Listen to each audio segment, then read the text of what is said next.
weekend is upon us, Mr. Davis. Yeah, it's your boy T Davis again, ready for the weekend. Yes, welcome again to Backyard Conversations. My name is G, and I'm here as always with my man Timmy Davis. You know what it is. And today on the show, we're going to be talking about some fun announcements in terms of some nerdy stuff. Windows 11 by Microsoft, yay! Yeah. And we're going to talk about sports, and especially the Olympics and the kind of discrimination that's happening in that regard. And we're going to be looking into the 4-day work week. We love this topic because it's something that we always look forward to. Mm-hmm. And we're also going to be talking about Microsoft as a company once again, but this time for crossing the 2 trillion mark and joining Apple. 2 trillion gang. And we'll just whisper a little bit about Jeff Bezos and Bill Gates. What do you think? Yeah, let's move on to that. All right, let's get the show on the road.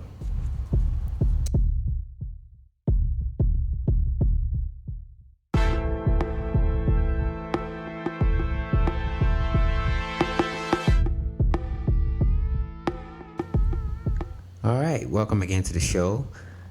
And the first thing we're going to be touching on today, straight to the point, is what is happening in the Olympics. Why can't Caster Semenya participate as an athlete? Timmy, are you following the story? Racism. I'll just say straight how it is. Yeah? It's because Caster's black.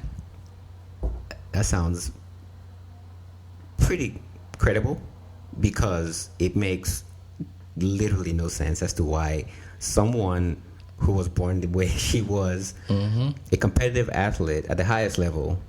She was born a woman, and you're telling her because of her hormonal whatever, she's not able to compete. But you want to allow a trans woman compete. It's almost like we're not playing on the same field. What is going on? It doesn't make any sense whatsoever. Because I feel like if Caster Semenya was a different shade of color, the story would be different. Exactly. That's what it is. It's because she's black. It's obviously bringing up a lot of outrage in the sports community and even outside of the sports community, people who just empathize with this woman because it's unfortunate that she cannot participate in sports because they say she has a high testosterone level, which I don't even know what that means, but it's natural. She was born a woman. She hasn't transitioned into anything. She's just as she is, and they literally told her to go get medical procedure done or take some kind of diet to reduce her testosterone levels. So basically, go ahead and hack yourself, like do some work on your body, some unnatural work, and then come back to us. Yeah, it's not. If someone's a woman and they work out and grow big muscles, and they go compete in the weightlifting sports for women or whatever, you're not gonna be asking them, or maybe reduce your size because you're a woman. What is all of that? Just because she's black, then obviously they want to be like, okay, no, you can't, this and that. But then they're gonna let a trans white woman from New Zealand compete in women's sport. Yeah, it's pretty unfortunate, and it's really blatant, right? There's no hiding it. The Swiss Federal Supreme Court that banned Caster in 2019, the case is still ongoing. She's still going back and forth through court ever so often because she's trying to win, and she really has every right to keep fighting for what is essentially her freedom, right? Nobody should be able to tell her not to participate just because of her genetic makeup. Yeah, I have no qualms. If they want to make their rules or whatever, fine, make whatever rules you want, right? That's what rules are. People just wake up one day and make rules, but be consistent with your rules. Simple. If you're going to make a rule, then be consistent with it. Let it apply equally to everyone. You get me? Right. And I'm going to keep following this story closely because I know a lot of people are angered by it. It really doesn't make any sense as to why this is happening. And I'll be following it closely. Yeah, me as well. Let's see how it goes.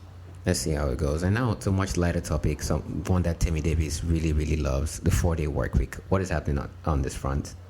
Oh yeah, in Ireland just announced that they're gonna pilot the 4-day work week. Yeah, and yeah, I think it's a great idea. Think about it. Think about those long weekends that you've had when you don't work on Mondays. Think about how productive you are in those 4 days. Think about how much better you feel in those 4 days as well. It's an optimal time. 5 days I feel like is way too long. I mean, I know people are gonna come and say, "Oh, you're lazy, or this and that, or this and that." Nah, fam, I'm not. Like, I work, probably 8. On a good day, just 8 hours. On a longer day, maybe 10 to 12 hours. Like, I work long hours, but I'd rather do those long hours in a 4-day work week and get off, on a Friday or on a Monday or whatever, right? It just seems you're just more energetic, right? And then that if you have less time, you're obviously more focused as well. Because right now we're doing 5 days, but I mean, really and truly, during those 5 days, I mean, you're probably not working fully. You're not giving your 100% at all times. Do you get what I mean? Right? But if you know that, okay, right, it's only 4 days, I've got to get this done before the weekend or before the end of, you put in more effort as well. So I feel like we'll see productivity go up. I think didn't they already try this out in Scandinavia somewhere? Yeah, I think even in the US, some people have tried to experiment with this pilot, like a 4-day work week, just to test it and see how productive the kind of output like their employees generated. And the answers always came out like positive. Yeah, so I'm not sure why more people are not willing to adopt it. Yeah, there's literally evidence in favor of this being the way forward. And honestly, for me, in my career, for the most part, I haven't had a typical 5-day work week. My schedules have always been weird. Either I'm working at night or working on rotation, 2 weeks on, 2 weeks off. So I can't exactly entirely relate to this. But for people around me who I know do 9 to 5s and go into work Monday through Friday, I feel their pain. Let me ask you this: Who came up with this thing about Monday to Friday? We have to work 5. Who came up with it? Like who sat somewhere and was like, "Oh, do you know what? I'm gonna make everyone work 5 days a week." Who did that? I'll do you one better. Why do we even think there are exactly 7 days in the week? How do we know it's not actually 3 days in the week and somebody just came up with Monday through Sunday? Bro, I don't know. Like the Ethiopian calendar has a different time now. We're not even in 2021 exactly. on that calendar, right? It's all we're in astrology and this and that. So it is what it is. But it really is. I see it happening in more countries, but obviously when it happens in Europe and then it comes to North America, I really do see the big companies here in North America doing it first, like, the tech guys. I'm sure they're going to pilot it before everyone else, because usually whenever they innovate, a lot of people just follow. Yeah, I mean, I don't know about that, man. If you look at companies like, Google and those companies, I don't know, maybe here at EA Sports, look at a company over here in Vancouver. But I mean, if you go back to Silicon Valley and we've got Google and those companies, they have a lot of, quirks and perks that at work intended to sort of keep you at work. Do you know what I mean? Yeah. It's like you're at work and you're not going home type of thing. The work culture is different. Yeah, they have like, food, cheap food, games, all of that. So you can literally be at work for hours and hours. Like you don't need to go home. Do you know what I mean? So I don't even know if they're going to adopt that. Do you get me?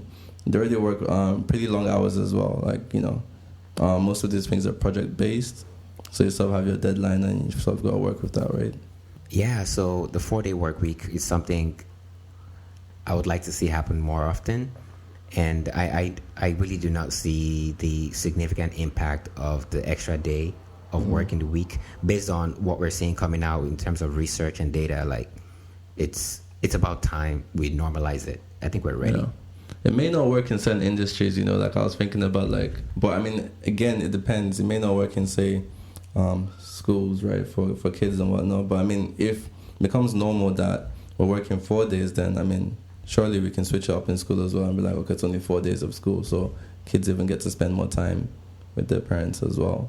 Oh, yeah. Right? I mean, it could as easily be something like 4 days of classes or 1 day of hardcore extracurricular activities. They could mix it up a little bit and have that 5th day be for arts and sports and music and everything else. And the kids know it's not exactly school because they're having fun just doing extracurricular stuff, and it doesn't have to be the whole day. It'll be like 4 hours and they're done. But yeah, good development. I like it. Thank you, Irish people. And let's see who else follows suit. Yep. And now let's move on to, I think, my favorite topic of today, Windows 11. Oh yeah, this guy. I'm still using Windows 7. So, I mean, not my personal computer, but work, right? IT related work, right? We're sort of like, we're always behind when it comes to these things, and we don't update as soon as everyone else, because you don't know what effects that may have. So we sort of need to let it run its course and basically see what's going on with the new updates and red before we actually do move forward with that, right? So I'm still on that old one. And personally, I use Mac, right? I use a MacBook. So, but work-wise, I obviously use Windows and maybe sometimes Linux. But yeah, so yeah, definitely, I agree with you. In terms of enterprise, a good OS is one that is stable, that has been tested and trusted over time, right? Mm-hmm. What's exciting me the most about Windows 11 was watching a presentation today and seeing some of the innovation that Microsoft was doing, and also them following in a field where they were already leaders and taking the next step forward, basically, right? So a little background, I grew up obviously learning how to use computers with Windows machines, and I would play Prince of Persia and use CorelDRAW, but the older I grew, the harder it became to find like a really good stable Windows computer, because there were too many variants of not so good machines, and I would have a laptop that would break down in like 2.5 years or whatever. Then I think it was in 2014, 15, I switched to the Mac, and I haven't really looked back since. And so I'm always looking over my shoulder trying to find out the next big thing in Windows that's going to make me go out there and build my PC from scratch. And I think Windows 11 is that extra motivation that I always wanted, and I finally found it. So I'm excited about Windows 11. One of the cool features they have is they allow you run Android apps on the operating system. Mm-hmm. And I think this is kind of dope, even though it doesn't work as seamlessly as they showed it off in the presentation.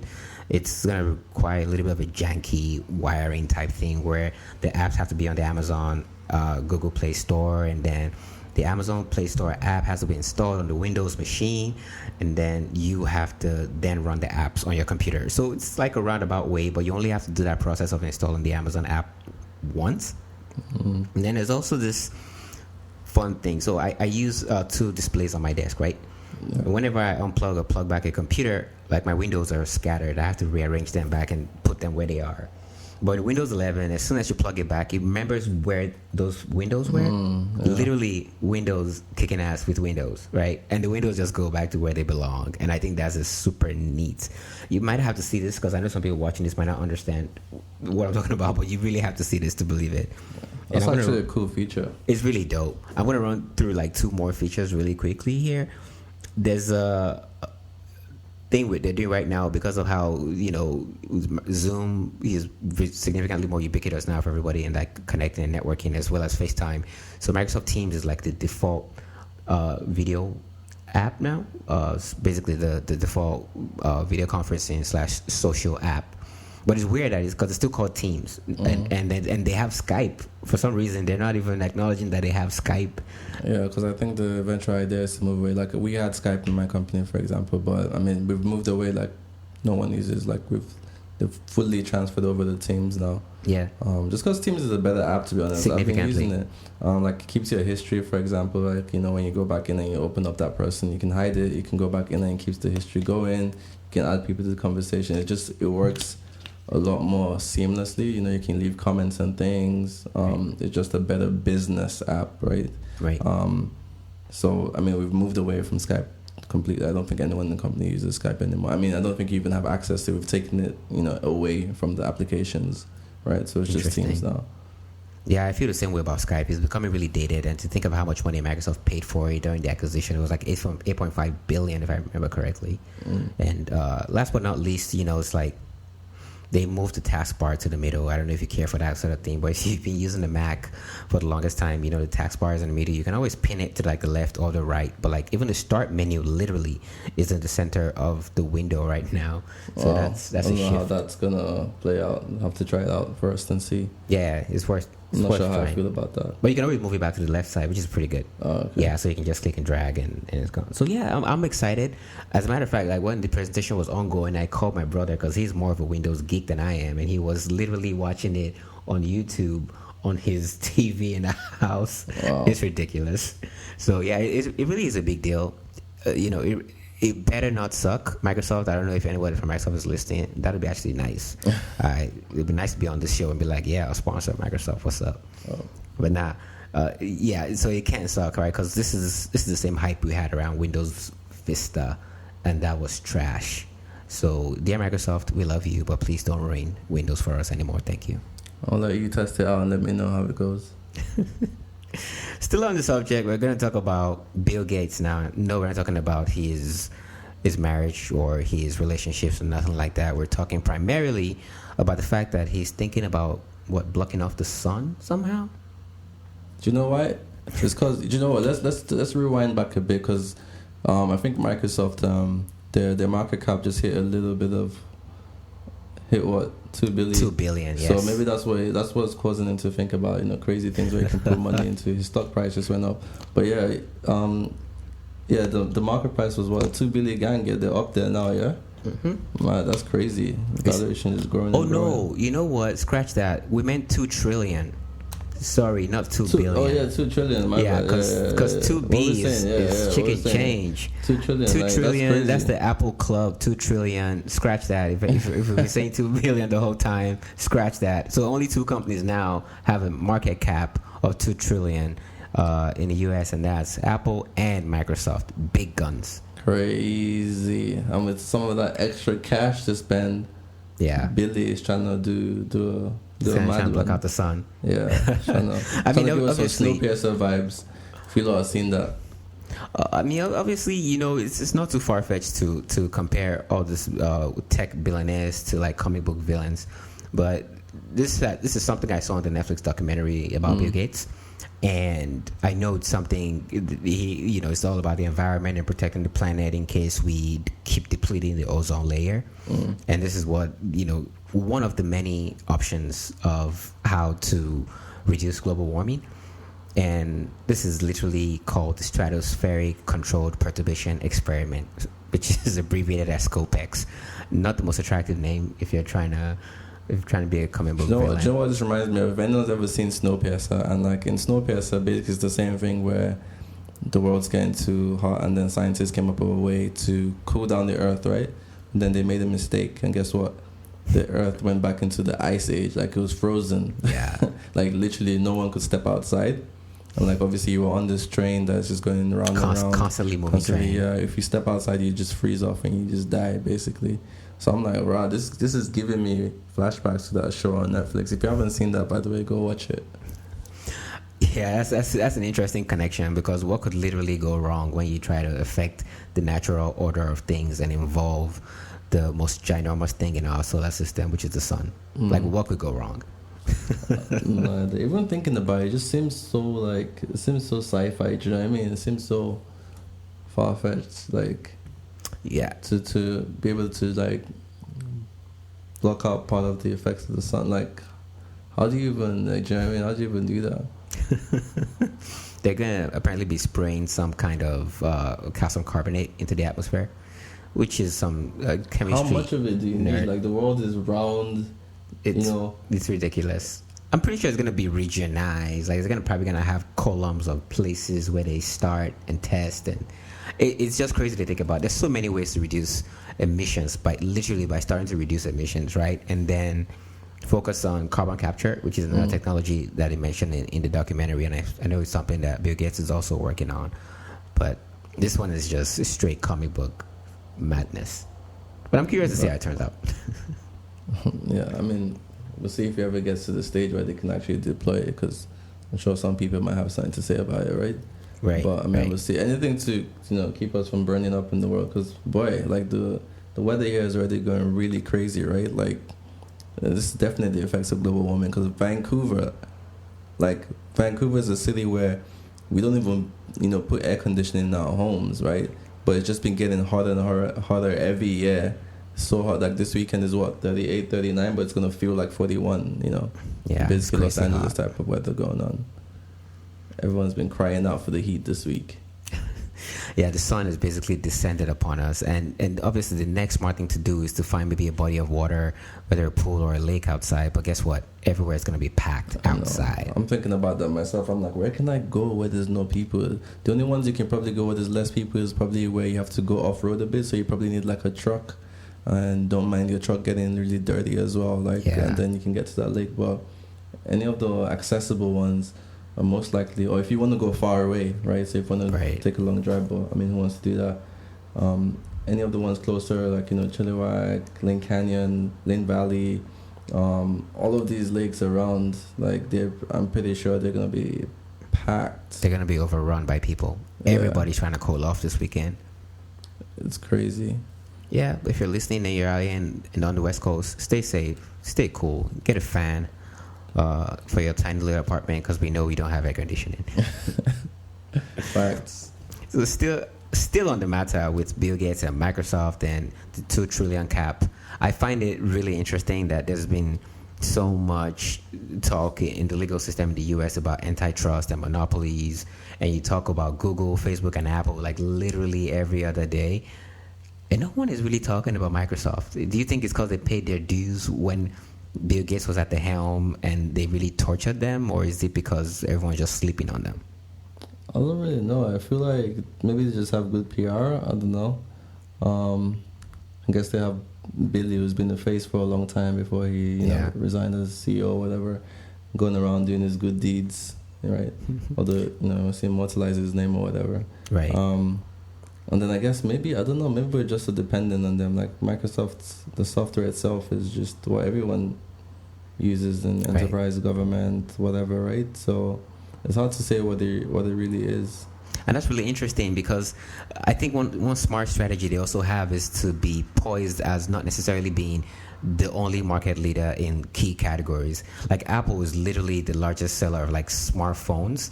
You know, obviously they have a lot of competition in Android, but those are tiny little, many different companies that you're putting up against Apple. So Apple is just running the game in terms of who's making the most profit selling smartphones. And you have Google, the browser, right? They monopolize Chrome. You have Amazon, which is like the marketing aspect side of things, and even cloud. So Microsoft is just comfortably perched behind Amazon in cloud. No, don't bug them. In gaming, they'll always say, yeah, there's Sony, everybody gets a PS5, so it's not just the Xbox.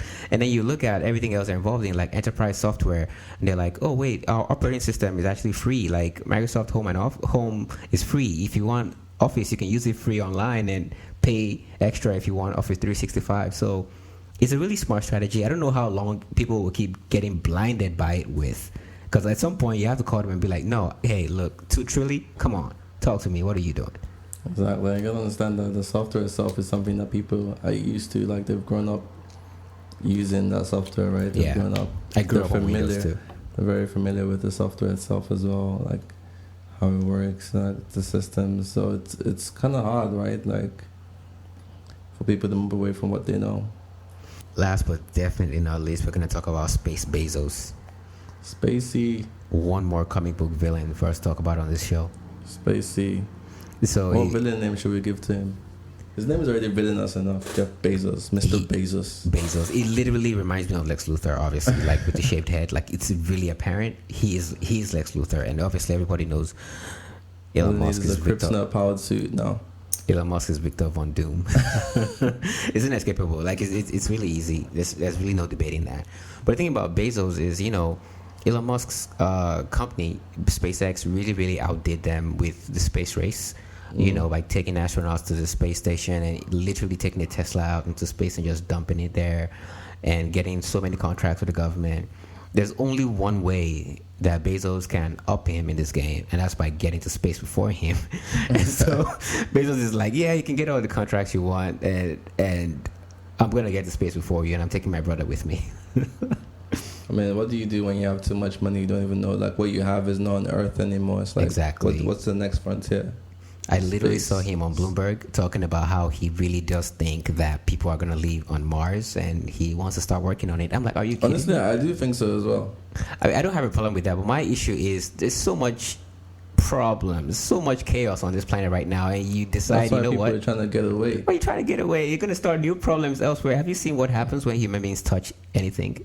Well, the problem is going to happen, but it will take a few thousand years to happen, right? But listen, rich people don't like living with the peasants. They like to live up in the hills. The next frontier is now moving up to Mars. Next thing, they start buying plots of land, billions of dollars or whatever in Mars and move up there. It's like, yeah, have all the space you want. Oh, yeah. Have your solar power, this and that. Have your pool. Because, Mars on its own is technically the most likely to be inhabited, right? Just based on the terrain and how similar it is to Earth, right? All they need to do is put more oxygen up in the atmosphere, and boom, Bezos is moving, and he's not coming back. And speaking of not coming back, there's literally a petition for him not to come back. It's like 70,000 plus people already signed it. Yeah, people like, if you're gonna go to space, stay there. Just stay there. Then now we've seen what Elon Musk has done with SpaceX, and we've seen what Jeff Bezos is trying to pull with Blue Origin by being the first of the billionaires in space. It's Virgin Galactic, though. We're gonna wait for Richard Branson to pull some crazy stunt in the coming weeks. He had the head start. He started this, boy. He doesn't seem to be ahead of everyone else. He probably needs to pay those engineers more. Maybe. But yeah, we're really curious to see what the billionaires are doing with their money and making space the next frontier. So it's been fun. What do you think, Mr. Davis? Yeah, I need to cool off later on, get some ice water. It's really hot. Yeah. Oof. Feeling like we're out here in Abuja or something, man. Again, to our listeners, thank you so much for joining us today. You know what it is. We wouldn't do this show without any one of you guys. We appreciate you for listening. And as always, don't forget to leave us a review on Apple Podcasts, especially those 5-star ones. We love those ones. Mm-hmm. All right. So until next time, this is Backyard Conversations. Peace. Don't know.